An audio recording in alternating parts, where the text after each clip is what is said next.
I would like to ask all of you to sit back comfortably in your chairs and relax. The doors are now being closed and this auditorium is about to be transported forward in time. You will safely be returned to 2013 at the end of the program.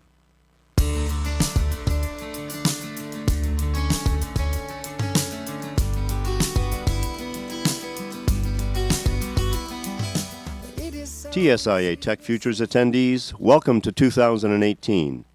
And now, here's your host for TechFUTURES, Mr. John Ragsdale.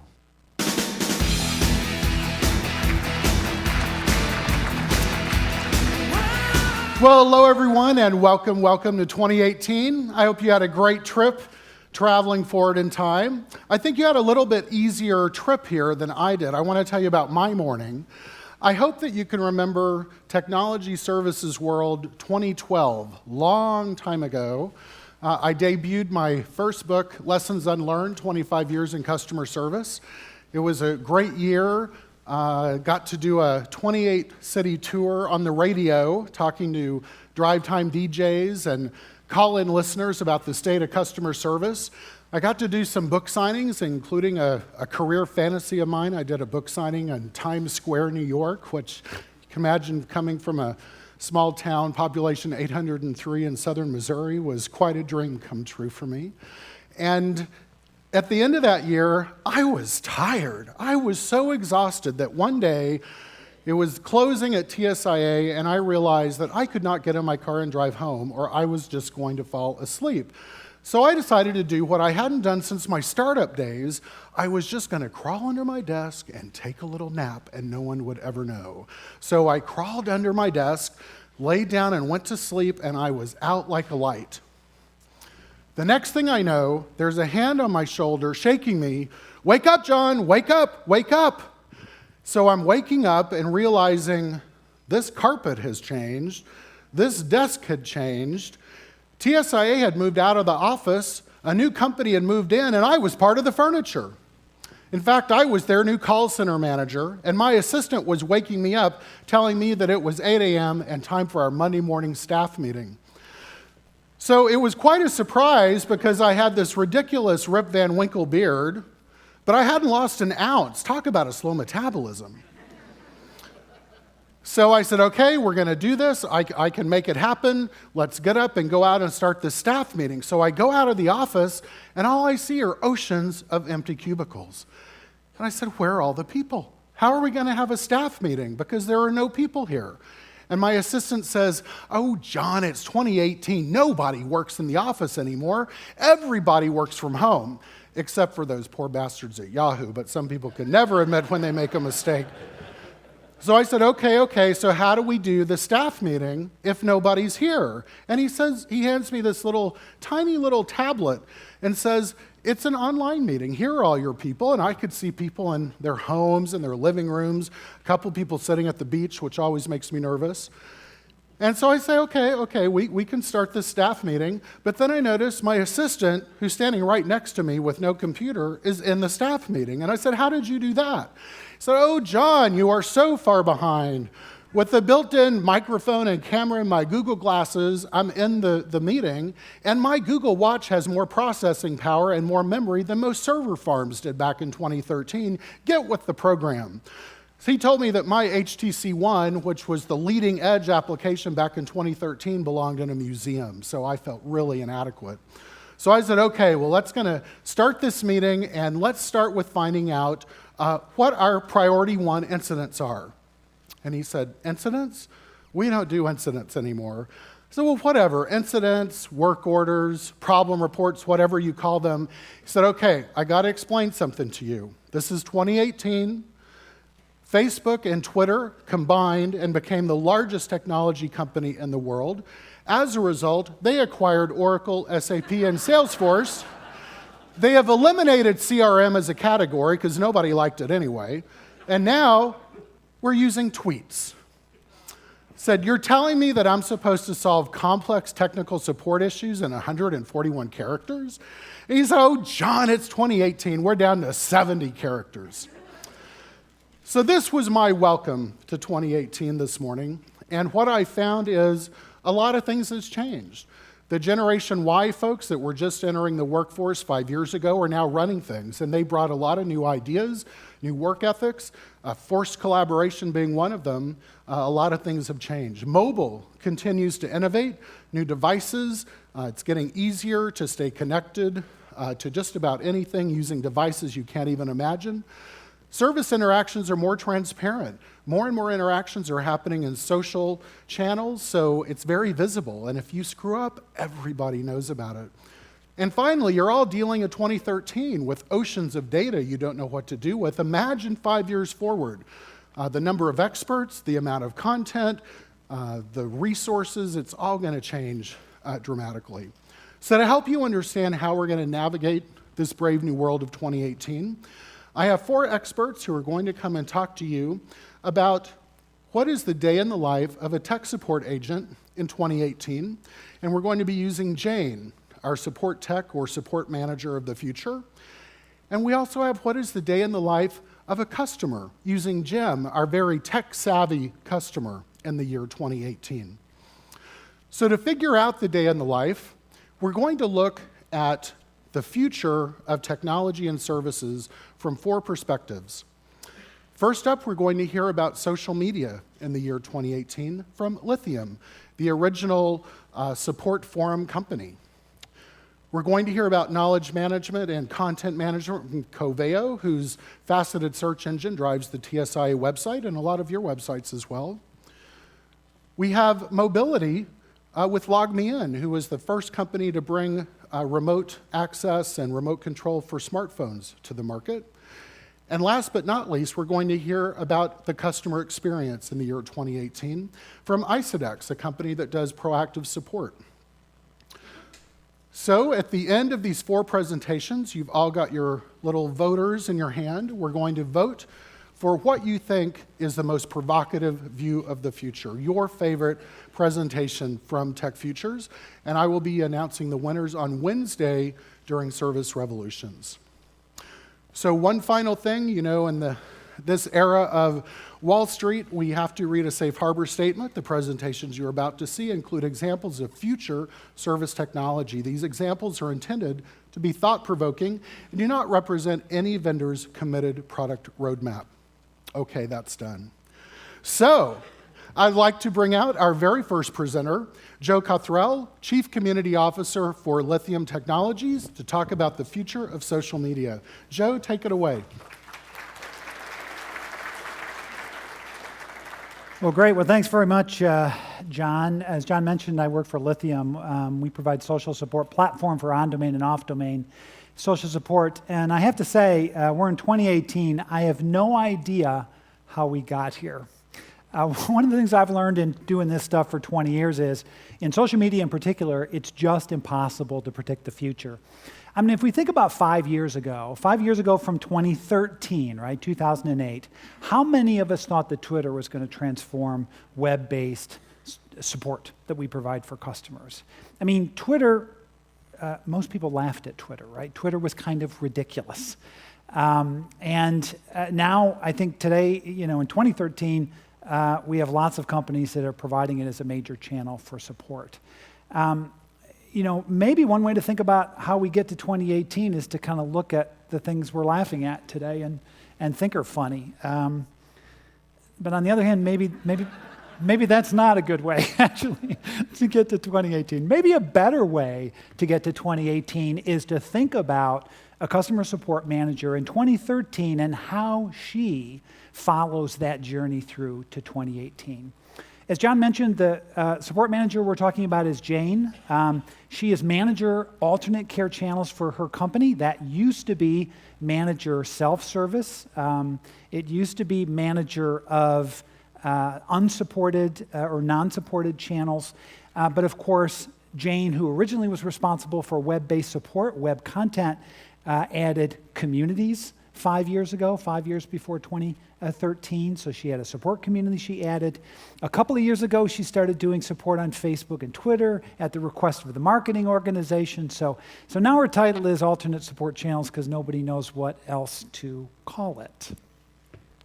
Now, Jane, as you noticed, is very forward-looking. She's got the Google Glass thing going. That's the second time I think we've heard that mentioned today, not the last.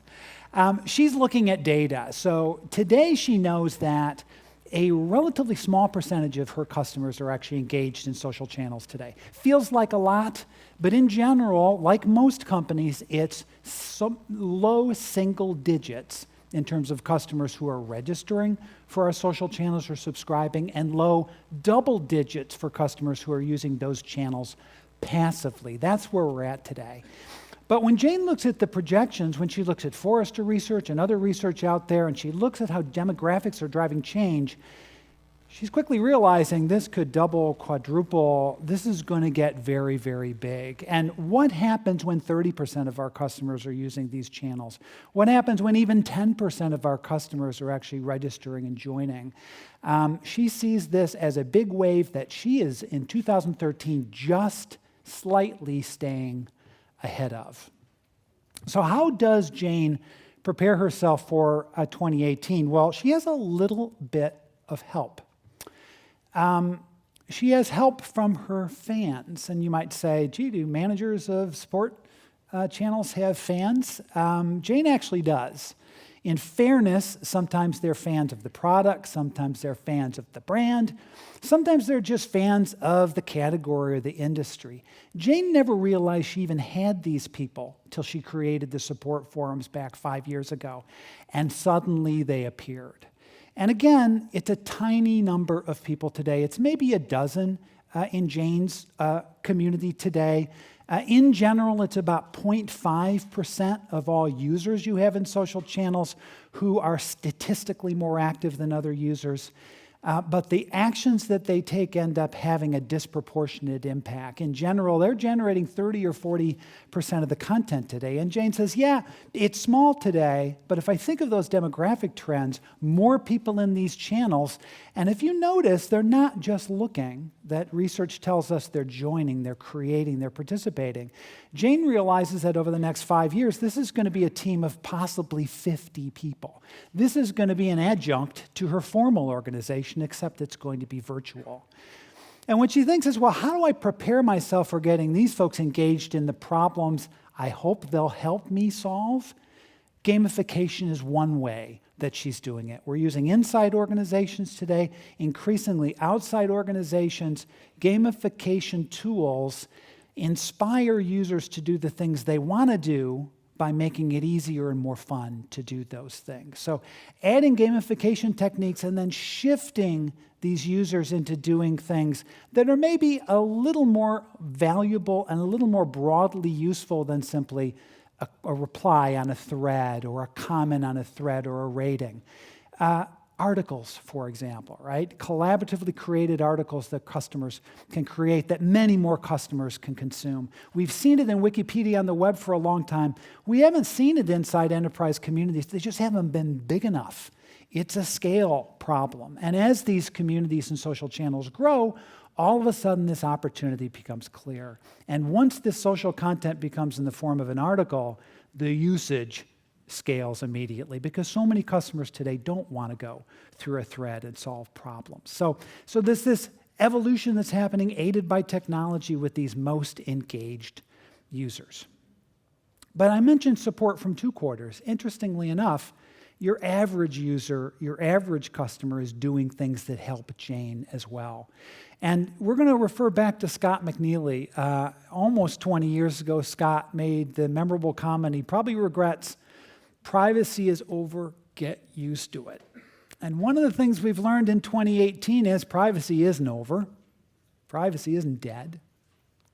But there is much less anonymity, and that lessening in anonymity because of user behavior is arming Jane with some powerful options.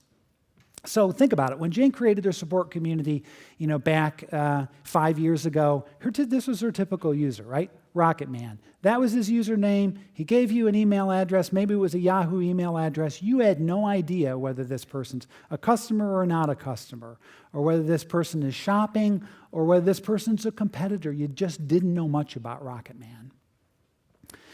In the meantime, though, Rocket Man has begun to adopt other channels, and these are real name channels, not pseudonymous channels today. Very few people have observed how important that is. With Facebook and Twitter, people are using their real names publicly. And all of a sudden, Rocket Man is adding to his public record who he is. And by the way, he's on Google Plus too, and now every time he uses his Chrome browser, he's logged in. He's already authenticated someplace before he even arrives at your community. And then, of course, Rocket Man's on mobile too, right? And it's such a hassle to register for anything on mobile. You just register once and you just leave it logged in. Increasingly, as mobile becomes a piece of this, the people who we thought of as their pseudonyms are coming into view, right? So all of a sudden, Jane knows a little bit more about these people than she knew before. What does that enable Jane to do? Well, the first thing it enables her to do is personalize what she provides to those users when they arrive on the site. That might be social content, it might be other content, but their social activity is giving you the information you need to personalize that content for those users. I don't know if you feel this way. I kind of feel like personalization is sort of like mobile, right? It was always going to be tomorrow, but tomorrow never came. And then tomorrow came for mobile. In the next 5 years, tomorrow's coming for personalization. And it's coming because users' behaviors have changed. But Jane can not only customize or personalize Jim's experience based on his experience, she can do it because things like text analytics are helping her learn about Jim's peers. So Jim might not have had the problem yet, but Jim's peers have had it. She recognizes Jim, and she can deliver to Jim the answer to the problem before he ever realizes he has it. Or maybe Jim's mobile device is actually participating in social, right? Communicating what Jim is using, and the fix is being pushed silently to Jim. So essentially what Jane has is a kind of a crystal ball. And so what happens when you can tell the future? Lots of people are interested in your opinion. And all of a sudden, she's not being predictive just with customers. Jane is being asked by the organization, what are customers saying? What are their experiences? What are they expecting? What do they want to see? And Jane, all of a sudden, is responsible for powering a command center. In 2018, a command center is as common in corporate headquarters as a boardroom. Everybody wants to know what the customers are saying and doing in real time. That's the journey to 2018. We saw a lot of trends that aren't new, right? Web analytics and crowdsourcing and personalization. But here are 3 characteristics of the technology that's going to transform into 2018. Like we didn't know Twitter 5 years ago, we didn't know what it is today. We don't know what it is, but we do know 3 things. These 3 things are the way you're going to recognize it. Real-time, personalized, proactive. When you see social applications that do all 3, that's what we're going to be relying on in 2018. And then finally, Jane in 2018's got a new title. She's a director, right? She's not a manager anymore.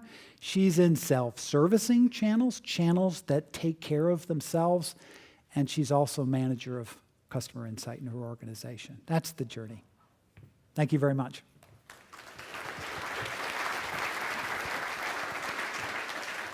So, I have to ask, looking forward, we saw MySpace come and die, and they seem to have a life cycle. So what's beyond Twitter? What's next? Well, it's a really good question. I mean, I literally think if we look at those characteristics, why did Twitter succeed? Why did we miss how important it was?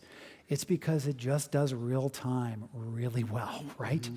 And I think what we should look at is these other characteristics. I think the faster that Twitter gets to personalized and proactive, right, the more successful it's going to be. The slower it is to bring all those things together, the more it's in danger of one of the hundreds of other applications competing with it today. So we don't know the answer, but I think we know what it's going to look like. All right. Thank you very much. Thank you. So the future was social media. Pretty interesting. So next up, we're going to talk about the future of knowledge and content management. And our expert presenter from Coveo is Diane Berry, Senior Vice President of Marketing and Communications. Diane, take it away. Thanks, John. And good morning, everyone. I'm really happy to be here talking with all of you about the future of knowledge management and access in 2018. So, we're going to take a step back and look at how things are happening today, what's going on today, and what are the forces that mean we have to change for 2018, or we can't do our business any longer. So first we'll start with, how long does it take to get really good at one thing? Really, really good. World-class good. Well, according to Malcolm Gladwell, it takes 10 years, 10,000 hours of doing one thing over and over and over again to get world-class good. It's how riders can encourage their horses to jump the most difficult fences. It's how violinists hit that perfect note every single time. It's how basketball players, football players, baseball players win world championships. Do all of us have the luxury of doing one thing over and over and over again to become world-class good at it?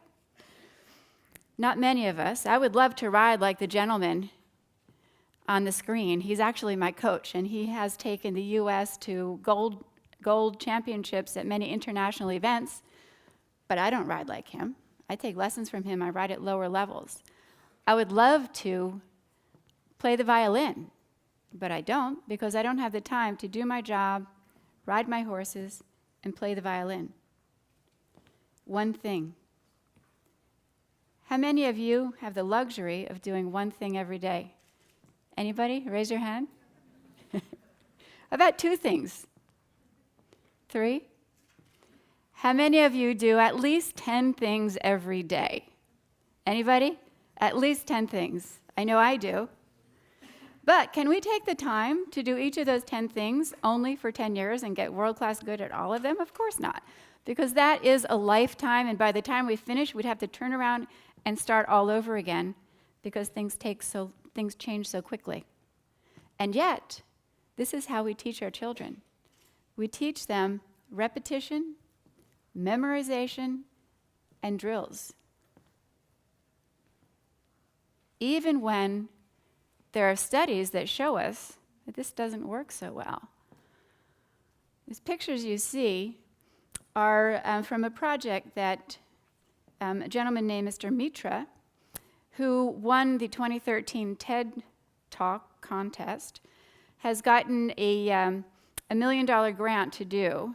He found through studies that children actually learn better, faster, more advanced things when they can just interact with information. When they're given the information, it doesn't even matter if it's in their same language. They figure it out.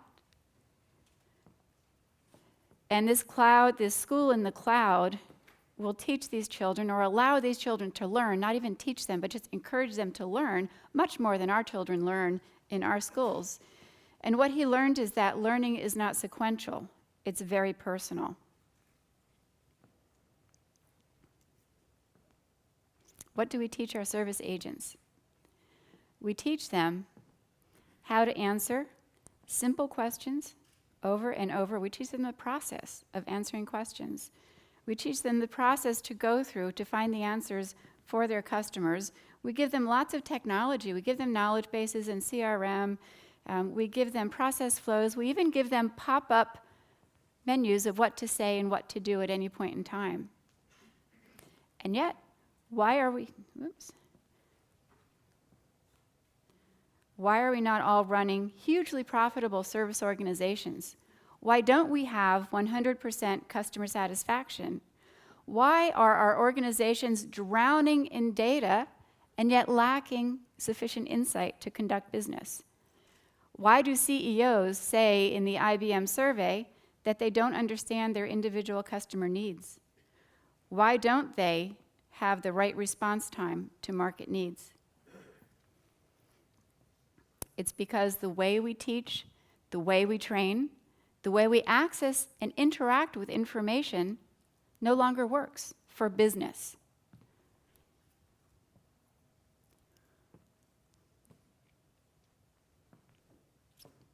This is how the digital native interacts with information.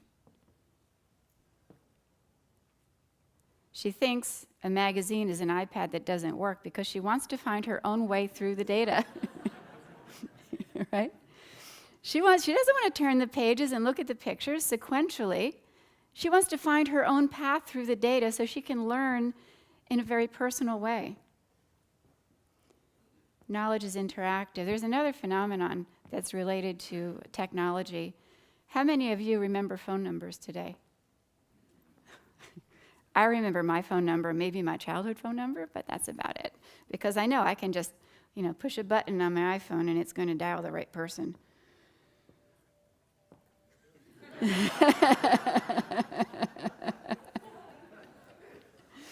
We've become very good at finding things, and so that means we don't remember them any longer. Students don't know the answer to this question. Do you know which president is on the dollar bill? No. Honestly, no. Hamilton. Not off the top of my head. Just a second. Okay. I can tell you this. We can find it, right? We can pull $1 out of our wallet, or we can go online and find it on Wikipedia. We no longer remember things that we know we can find. But things on the internet are very easy to find because the internet is homogeneous, right? The structure is the same across most websites. You don't have to deal with security. This is actually called the Google effect. And Google works great on the internet, but the complexity of business is such that it doesn't work in business. We can't find information any longer. We have multiple systems on premise. We're moving to the cloud. That further fragments data, right? Information is in social media, it's in lithium communities, it's in Twitter and Facebook, it's all over the place. We can't find it. And we can't possibly remember it or remember where it's located. This is another phenomenon where people, when they don't believe that others will be able to benefit from the knowledge that they create, the information they create, stop creating information. I'm sure a lot of you have experienced that. People don't trust that others will find what they do, so they stop doing it. So we're going way back to 1959. Peter Drucker, at that point, said something that's true today. Knowledge is between the ears and only between the ears. How can we manage it? How can we manage what is between the ears? Right? We've seen that learning and information interaction are personal. Learning has to be interactive. Knowledge is interactive.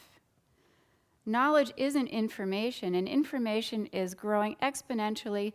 Gartner tells us that information is growing 800% by 2018. 90% of that information is unstructured. And we can put it places, but it requires human interaction to become knowledge.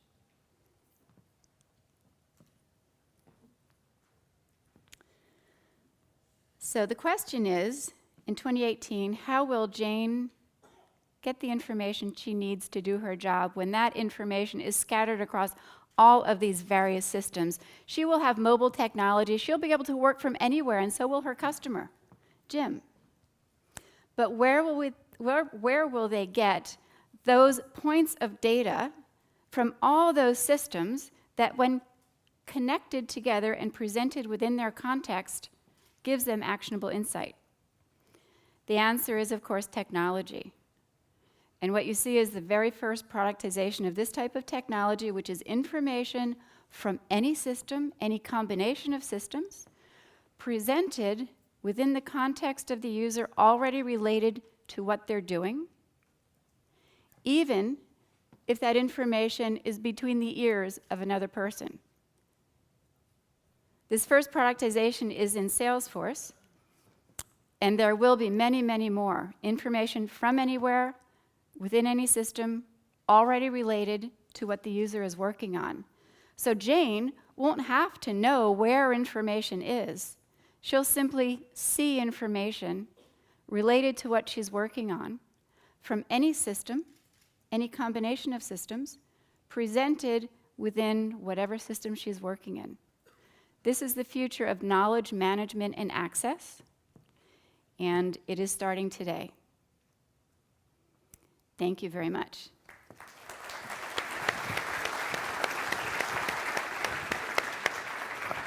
Well, Diane, I love the idea of employees being able to access this information and how it's automatically presented to them. Yep. Is there a corollary on the customer side? Can we do the same thing for customer self-service? There is, absolutely. That's a great question, John.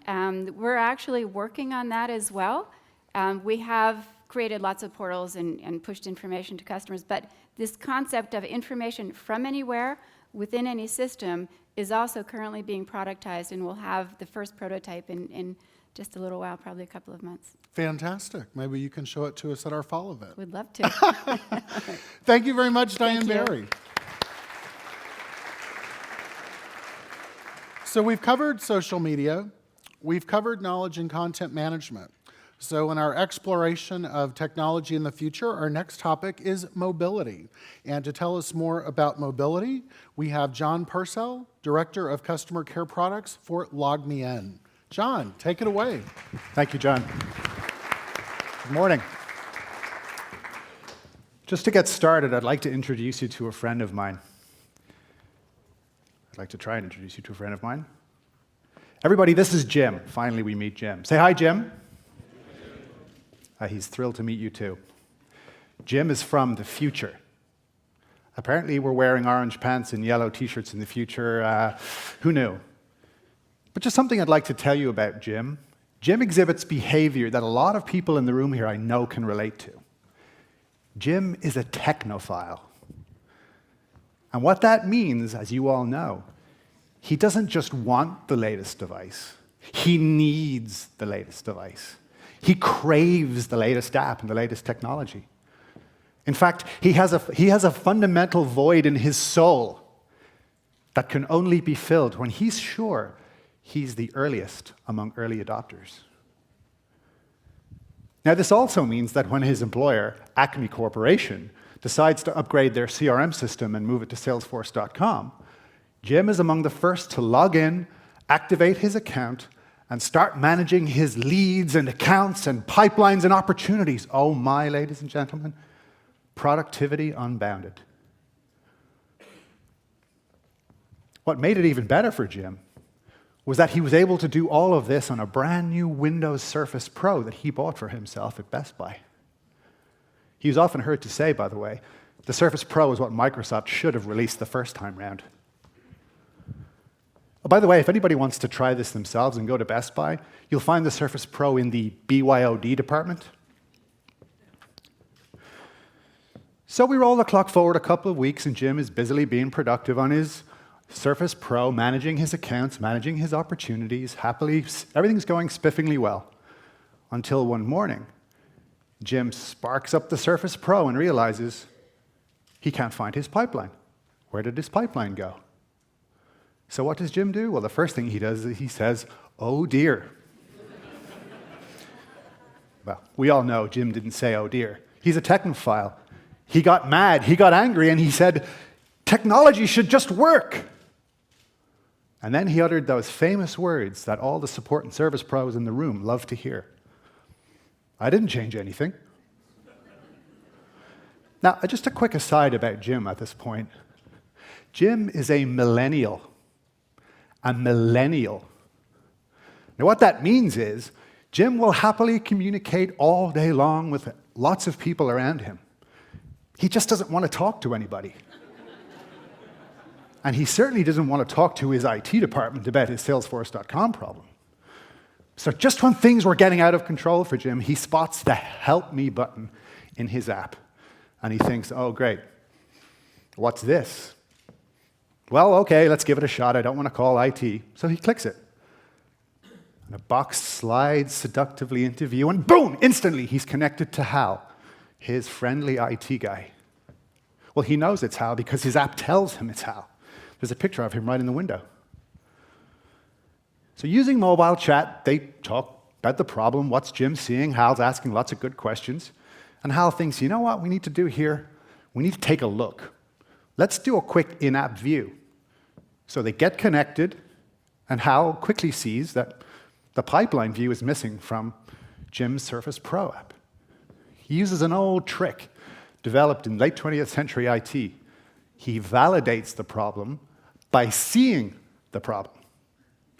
So he checks his back-end system, does all the good stuff, and realizes that Jim's account settings have indeed changed. Those system gremlins at work again, eh? So he makes the change, verifies that all looks good on the back end, takes another quick look at the app and sees that Jim too can see the pipeline view restored, and he disconnects. Problem solved. All in a day's work. Well, actually, it's all in 5 minutes' work, really. And Jim? Well, Jim is over the moon. Productivity restored, he's back in business. With a solid day's work done, Jim decides to go home. Yeah, apparently these millennials have figured out how to actually balance work and life. The future, eh? So later that night, Jim is sitting at home, chilling, doing his thing, using his Surface Pro, and he decides to do that one thing that every man alive should do at least once in their life. He launches his Zappos app. Now, Jim always thought that Zappos was just a place for women to go and buy shoes, but his buddy Jeff told him, no. They've got millions of men's shoes up there, millions. So he decides to take the plunge. Jim has been looking for a pair of cross-training sneakers. Apparently, he never gets time to go to the gym, so who knows why. But he soars, and he swipes, and he swoops, and he's sliding all over the place. The Zappos app is really quite good. I recommend you check it out. And he eventually finds just the funkiest pair of cross-training sneakers a millennial could like. And he decides, this is the pair for me. So he takes his credit card out and says, all right, let's purchase these things. No joy. He thinks, did I fat finger the credit card number? Let's try it again. Still no success. Now, Jim, as we know, at one point would have got spun up to 1,000 miles an hour over this. But it was just then he noticed the help me button, his old friend. And he thought, okay, it worked this morning quite well. Let's give it another shot. This time, another box slides into view, welcoming him to the Zappos customer care experience. Now, at this point, the app knows that he's on a Surface Pro, he's using the Zappos app, and he was trying to complete a purchase of a pair of sneakers. So it uses that data to offer him the likely suggestions to answer to questions he's likely to be asking. Incorrect credit card number? No, he feels he's done that twice. He feels that's okay. Incorrect expiration date? Same deal. CVC code? Whatever the heck that is. So he clicks it.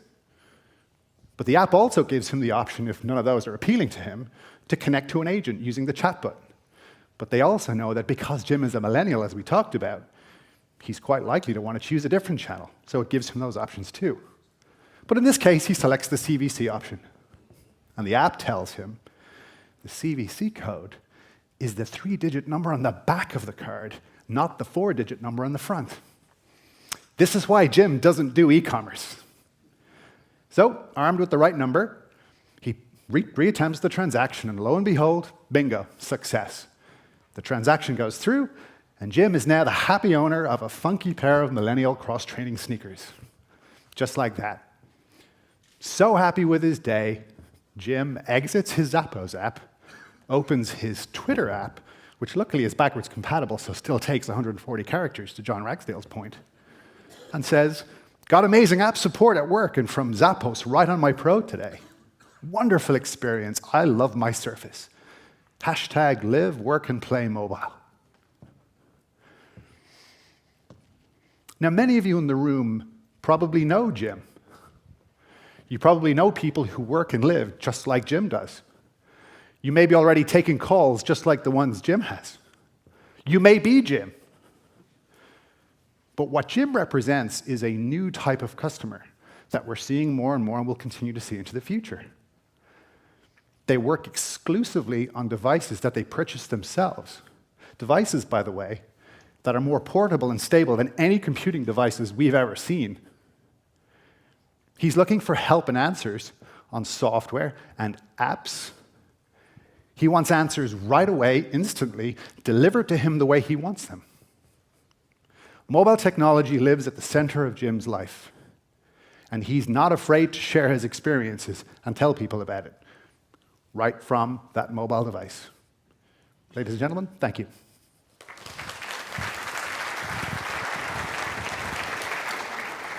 Well, John, I love the idea of contextual support. It's really sexy, but it seems if you're going to be contextual, you're going to have to analyze an awful lot of user behavior to understand what the contextual would be.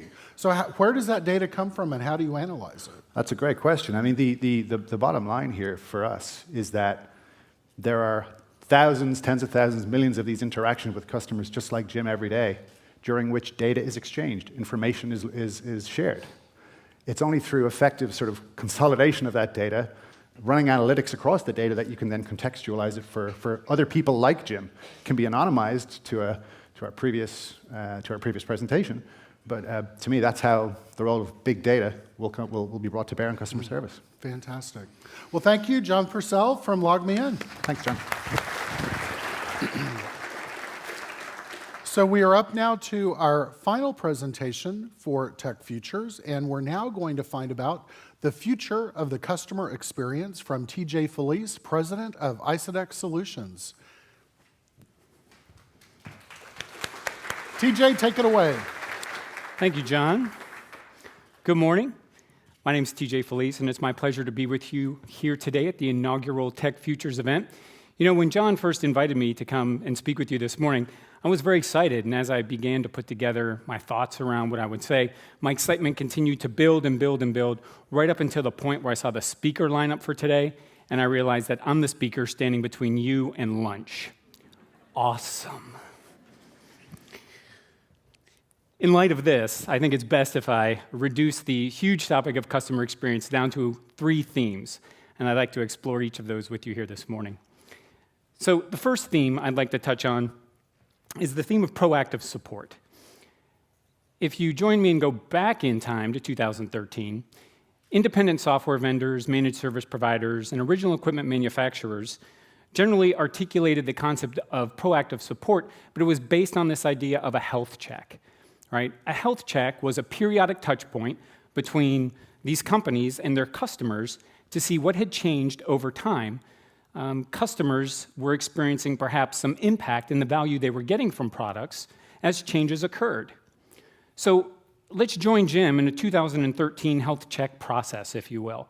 This process typically began by a company sending Jim a spreadsheet. Upon opening the spreadsheet, Jim would fall out of his chair because it was comprised of 8 different worksheets that Jim would need to complete and send back to the company for analysis. But the company would reach out to Jim proactively and say, Jim, don't worry, it's not as hard as it looks. We have some tools and scripts and all kinds of helpful hints to help you complete this exercise.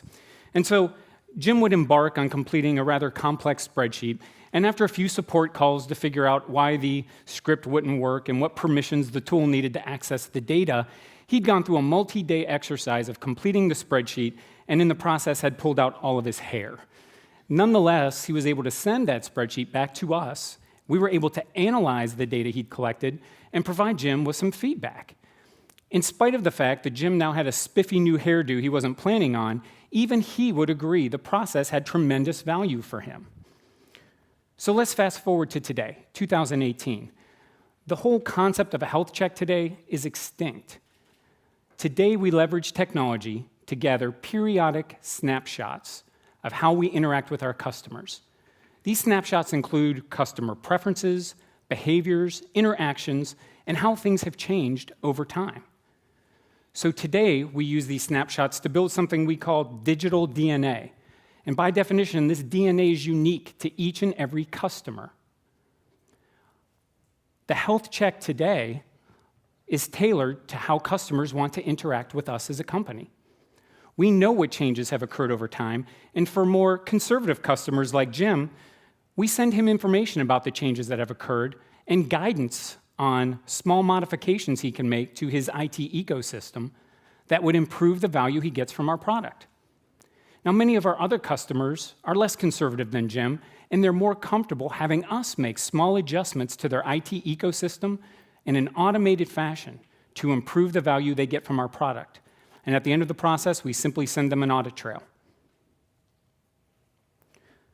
The second theme I'd like to touch on is the customer experience function itself. Again, join me and go back in time to 2013. The customer experience in general was getting a tremendous amount of hype. Everyone liked to talk about our focus on the customer experience. Well, I dusted off a survey from 2013 in preparation for this morning, and I found that 85% of the companies that participated in that survey were spending less than 10% of their annual IT budgets on customer experience programs. Clearly, investment dollars hadn't caught up to the hype. Customer experience back in 2013 was actually, I guess, could be described as periodic contacts with our customer at key points. So, after our customers bought a new product from us, we might ask for a survey. When they interacted with our website, we might send them something requesting additional action or perhaps offer to provide a demo. Anyone else remember when you called for support and at the end of the call you were asked to complete a phone survey? Remember those? Yeah. Those were the state of customer experience back in 2013. So let's fast forward again to today. Today in 2018, the customer experience function is truly that. We've taken these periodic interactions and we've created an entire function that spans our entire business process. So from sales to marketing, delivery, support, billing, we are now building this digital DNA about all of those customer interactions so we have a complete picture of our customers' preferences and behaviors. So again, let's leverage Jim. We know that Jim likes to pay his bill for his subscription-based software on a monthly basis. So instead of bombarding Jim with offers to engage in more longer-term software purchases, we simply send Jim a reminder about paying his bill every month. We also know from Jim's digital DNA that Jim prefers to access our product best practices by watching videos. So instead of sending Jim to a knowledge base or an FAQ or a blog, we let Jim know when new videos we've produced align with his area of interest, and more importantly, we subsequently ask Jim, what videos can we produce that would have more value for you? Finally, we know that Jim is kind of old school. Jim prefers to engage with our company using online meeting.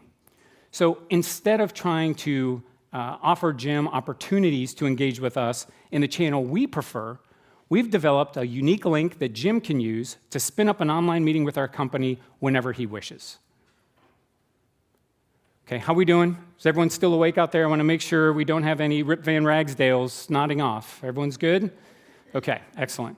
So the last theme I'd like to touch on today is customer retention. Now, again, customer retention is one of the things that back in 2013, everyone was very keen on doing. But if you think back to the time in 2013, what was really going on?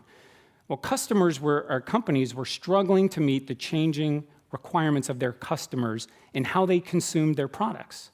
From licensing-based pricing to subscription-based to on-demand to per-click or per-use, companies were really racing to try to meet the demands of their customer base because they continued to believe that net new customer acquisition was the key to profitability. That survey I mentioned earlier, that very same survey cited that technology companies that were able to increase their customer retention rates from 70% retention to 80% retention improved profitability by 90%. So fast forward to today, where we've figured out that net new customer acquisition, while very, very important, is secondary to customer retention with regards to profitability. The digital DNA we've built ensures that we're aligning our interactions with the behaviors and preferences of our customers, obviously resulting in improved customer retention. So what does this mean for customers like Jim? Well, we've analyzed Jim's digital DNA, and we know that Jim uses our warehouse and shipping software module to conduct a physical inventory count every December. So, because we can leverage his digital DNA, we can create an automated process to have one of our inventory specialists reach out to Jim proactively in November and discuss physical inventory count best practices, as well as to highlight any new features or functionality our software might be able to offer Jim. We also know by analyzing his digital DNA that Jim's organization has spun up some new users in a completely different geography. So again, in an automated fashion, we can reach out to Jim and remind him of our training services in case he'd like to provide those to these new users.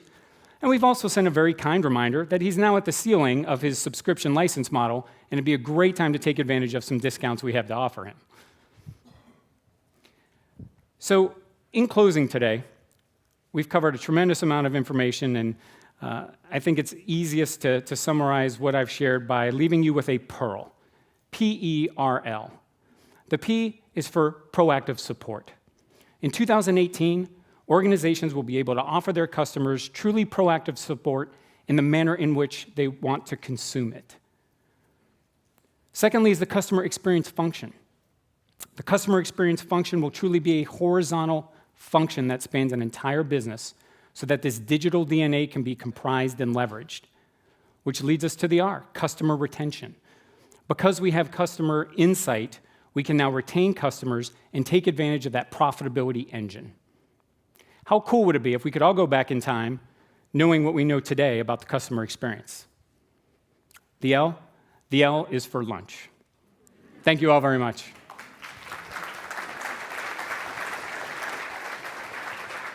So, TJ, we know from our benchmark that customers that use proactive support tools tend to open 10 to 40% of their support incidents automatically using those remote tools. So if we look forward to 2018, is it just that percentage is going to rise, or are we going to shift the focus to actually solve the problem automatically when we detect it? It's a great question, John. I mean, my vision is that we will leverage technology to identify what changes need to be made in order to optimize the value for the products we're providing, and we will deliver that insight to customers in the manner in which they want to consume it. My expectation is customers will want more and more automation with simply a follow-up audit trail to understand, here's what happened, here's what we did, you're off and running. Right. Fantastic. Thank you very much. Thank you. So I would like to ask all of our speakers to come back out on stage, please. And now it's time to vote. So with your handy-dandy little audience response unit, if you would like to vote for number 1, social media, press 1 on your keyboard. Knowledge and content management, Coveo, press 2. Mobility, log me in, select 3. And customer experience, ISOdx, press 4. We'll wait now while the votes are trickling in. Okay, well, I'm guessing that we're good. Ladies and gentlemen, thank you for attending TechFUTURES 2013.